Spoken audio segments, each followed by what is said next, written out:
Hallelujah, praise the Lord. ప్రభు నామమున మీ అందరికీ వందనాలు. చూడండి, ఈరోజు దేవుని యొక్క వాగ్దానం ఏంటిదో ఒకసారి మనం చూద్దామా?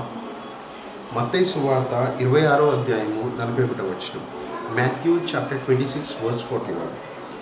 Keep watch and pray so that you will not give into temptation. For the spirit is willing but the body is weak. మీరు శోధనలో ప్రవేశించకుండా ఉండునట్లు మెలకుగా ఉండి ప్రార్థన చేయుడి. ఆత్మ సిద్ధమే కానీ శరీరము బలహీనము. హల్లెలూయా. ఇక్కడ ఏమంటాడంట, మనము శోధనలోకి ప్రవేశించకుండా ఉండాలంటే ఏం చేయాలి? మెలకుగా ఉండి ప్రార్థన చేయాలంట. We should be alert. మనం అలర్ట్గా ఉండాలంట. కానీ ఇక్కడ ఇంకో విషయం కూడా అంటున్నాడు. ఏంటిది? ఆత్మ సిద్ధమే కానీ శరీరము బలహీనమంట.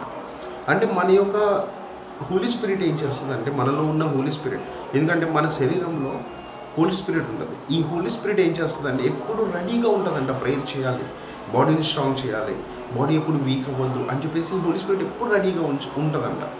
కానీ ఇక్కడ ఏమవుతుందంటే మన యొక్క శరీరం ఏం చేస్తుందంటే ఆ సమస్యలను చూపిస్తుంది. అంటే సాధారణంగా చూస్తే, ఒక విధంగా చూస్తే, యేసుక్రీస్తు కదా పేతురుని ఆ యొక్క దోణి నుంచి పేతురు అడుగుతాడు అనమాట యేసుక్రీస్తుని, ప్రభువా నువ్వు ఒక మాట సెలవిస్తే నేను కూడా వస్తాను కదా. నీళ్ళపైన 2 అడుగులు వేస్తాడు. 2 అడుగులు వేసేటప్పుడు తన యొక్క ఆత్మ ఏం చేసిందంటే తనని బలపరిచింది. ఇదిగో యేసయ్య నడిచాడు కదా, ఇప్పుడు నువ్వు కూడా నడవగలవు అని. కానీ 2 అడుగులు వేసిన తర్వాత అక్కడ ఏం జరిగింది?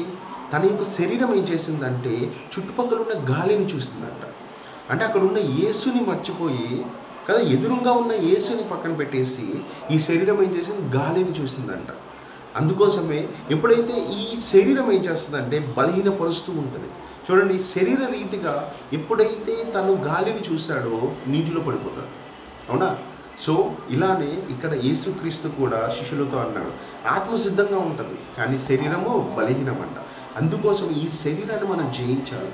ఈ శరీరాన్ని జయించినప్పుడు మనకి శోధనలు అన్నీ ఎలా ఉంటాయంటే చాలా సులువుగా దేవుడు మార్చేస్తాడంట.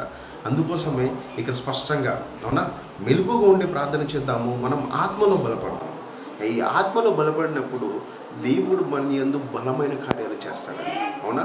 విశ్వాసముతో ఉందాము, నమ్మకంగా ఉందాము, మెలుగుగా ముందుకెళ్దాం. దేవుడు గొప్ప కార్యాలు చేయబోతున్నాడు.